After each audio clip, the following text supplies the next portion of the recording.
our product is a product that's basically a world first, or is a world first, where it's actually spores of the VAM.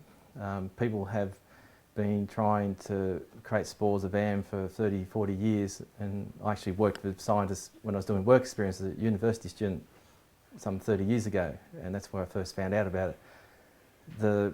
There are products that have got mycelium of VAM, which is just a hair-like growing structures which are very fragile to the environment. But we've got spores, and our product has been granulated into a granule or called a prill, and that can be blended with seed, and we've got it buffeted with a mineral called zeolite, which will buffer it from any fertiliser harm or the salt effect of fertiliser. So it can be blended with seed or fertiliser and drilled into the soil. It also has the ability to just be blended with potting media or soil, and the VAM's quite safe in that coating of zeolite from the environment. So that's what it offers. So Rob Eccles, you've been working very hard now on VAM technology, which is a seed coating technology with fungus.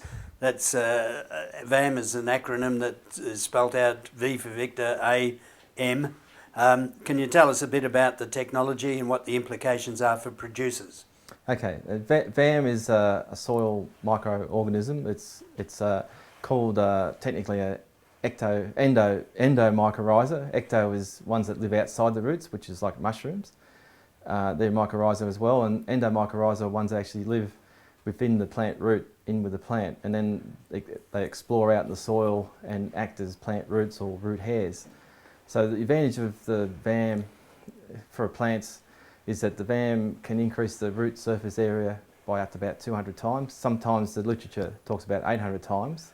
So you've got a much bigger surface area to find nutrients and water. And the VAM small growth structures called mycelium or hyphae, and they're about 1/8 the diameter of the finest of root hairs. So they actually get nooks and crannies in the soil that plant roots can't get.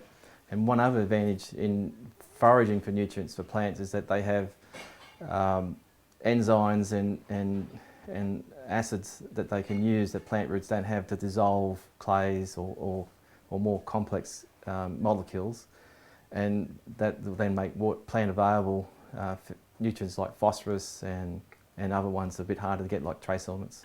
You've described the impact of this new product in creating a symbiotic effect in the soil. Can you, for those of us who didn't go so well at science at school, can you tell us about symbiosis? Yeah, well, symbiosis, even though I'm an ag scientist, I wasn't taught symbiosis at university either. It's something that you can read about in the literature, but symbiosis basically, it's two totally different organisms or more that have a mutual benefit working together. So one analogy, which is not probably too good, is a dog and a human. The dog and the human don't eat or consume each other, but one benefits from the other, companionship or extra hunting ability in the more centuries ago. One benefits the other. In symbiosis, you've got classics like lichens, which are a fungi and an algae working together to make lichen. They're totally different organisms, totally different kingdoms. So VAM is essentially what in your technology, a fungal spore that's coated with zeolite that stabilises it and preserves it, so when it gets in the soil it can be released and go to work and do its thing. That's right. So the zeolite protects the VAM from the environment, from anything that wants to try and eat it, or any desiccation or false starts with wet drying rainfall or irrigation. It protects it and allows it to sit there and wait until the plant's ready for it, because in this relationship the plants are in charge of the relationship. Even though it's symbiosis, if the plant gets no benefit from the VAM but doesn't want it. So we need the VAM to be able to sit there safely until the VAM calls for it. So in the case where people have been using mycelium around seed or coating seed, it doesn't necessarily, even though it's all around the seed or coating a seed, may not necessarily be an effective way of getting VAM to colonise the plant, because the plant with a seed has enough nutrients and and goodies that might keep it happy for 6 weeks or even longer. So, and if you use a fertiliser at sowing, there may be no need for the plant to look for some of those nutrients that are in the fertiliser. So the VAM has to sit there waiting until it's summoned for the plant to come to it. Brand new product, you only released it this year. How are you reaching out to producers? Right, well the product's been in development for a number of years, and we've been satisfied with the formulation probably only late 2012, and we've commercially released the product now in April 2013. People want to ascertain whether they have VAM in their soils or not. They can send to us a sample of their plant roots. Cost comparison for seed treated with VAM by comparison with seed untreated.